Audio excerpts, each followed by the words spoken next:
Episode की शुरुआत में हम एवेंजर्स टावर को देखते हैं, जिसमें टोनी स्टार्क स्क्रीन पर बाकी के सभी एवेंजर्स को देख रहा था। असल में अब एवेंजर्स की टीम अलग हो चुकी है और सभी टीम मेंबर्स अलग अलग रहने लगे हैं, जिन पर टोनी निगरानी रख रहा था। वो एवेंजर्स को देख ही रहा था कि तभी अचानक वो कैप्टन अमेरिका को देखता है, जो कि हाइड्रा के लोगों से लड़ रहा था और शायद किसी मुसीबत में नजर आ रहा था। टोनी स्क्रीन पर रेड स्कल को देखता है और कहता है कि ये तो बहुत पहले ही मर चुका था, जिसके बाद टोनी तुरंत अपना सूट पहनकर कैप्टन को बचाने के लिए निकल पड़ता है।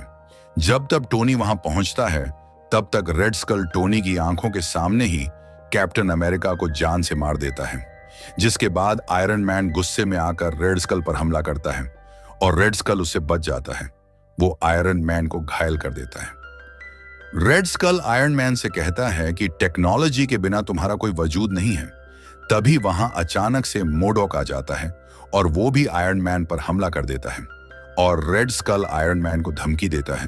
वो उससे कहता है कि धरती पर अपने आखिरी पलों का मजा उठाओ, जिसके बाद रेड स्कल और मोडॉक वहां से चले जाते हैं और टोनी घायल हालत में जार्विस को सभी एवेंजर्स को फिर से एक साथ लाने का ऑर्डर देता है।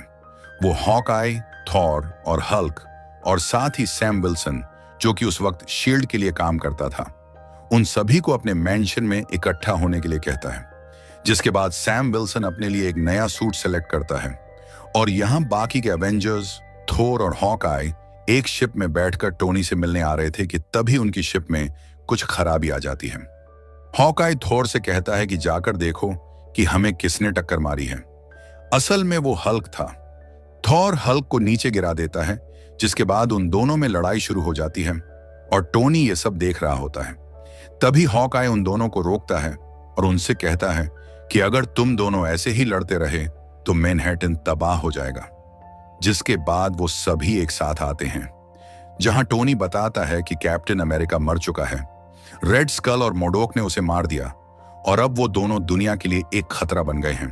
टोनी की बातें सुनकर एवेंजर्स फिर से एक साथ काम करने के लिए तैयार हो जाते हैं और शिप में बैठकर बदला लेने के लिए जा ही रहे होते हैं कि तभी हम ब्लैक विडो को भी देखते हैं, जो कि छुपकर एवेंजर्स के फिर से इकट्ठा होने की खबर किसी को बता रही थी।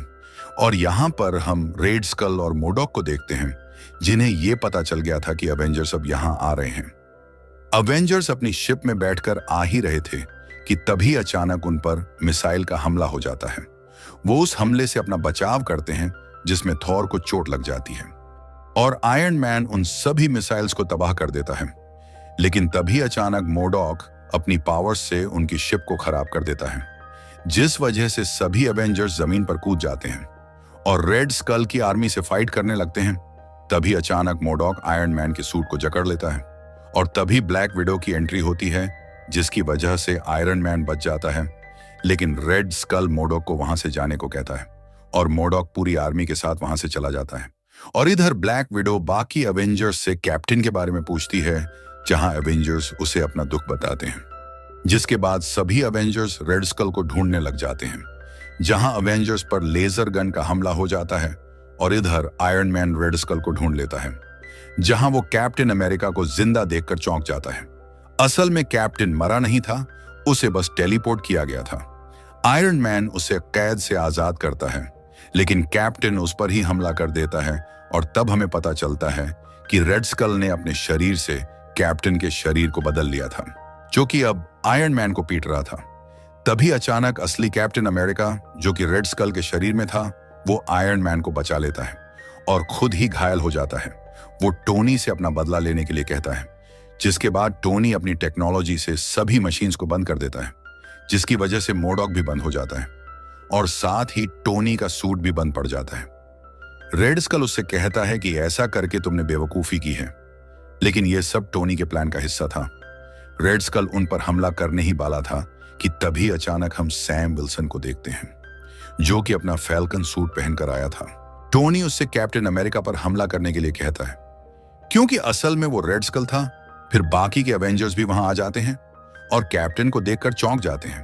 टोनी उन्हें कैप्टन की हकीकत बताता है और साथ ही उन्हें एक नए टीम मेंबर फैल्कन से मिलाता है। तभी निक फ्यूरी का कॉल आता है, जहां वो उसे शील्ड से निकाल देता है, क्योंकि वो टोनी के लिए छिपकर काम करता था और अब वो अवेंजर्स का नया टीम मेंबर बन चुका है, जिसके बाद हम देखते हैं कि सभी अवेंजर्स मोडोक और रेड स्कल से लड़ने और कैप्टन अमेरिका को फिर से ठीक करने का प्लान बनाते हैं। जहां वो किसी तरह रेड स्कल की आर्मी से लड़ते हुए कैप्टन अमेरिका और रेड स्कल के शरीर को मशीन में रखकर ठीक कर देते हैं, जिससे वो दोनों अपने असली शरीर में वापस आ जाते हैं। एवेंजर्स इस बात से खुश हो ही रहे थे कि अचानक रेड स्कल मोडोक को इशारा करता है और मोडोक अपनी पावर्स से टोनी के सूट में कुछ गड़बड़ी कर देता है, जिसकी वजह से टोनी का पूरा सूट और उसका आर्क रिएक्टर रेड स्कल के पास चला जाता है। और इससे पहले कि एवेंजर्स रेड स्कल को पकड़ पाते, वो वहां से मोडोक के साथ भाग जाता है। टोनी स्टार्क, जो कि अब बहुत बुरी हालत में था, वो कैप्टन से कहता है कि तुम्हें याद है ना, तुम्हें बचाने के लिए मैं किस हद तक गया था, अब तुम्हारी बारी है। जिसके बाद वो बेहोश हो जाता है और ये एपिसोड यहीं पर एंड हो जाता है।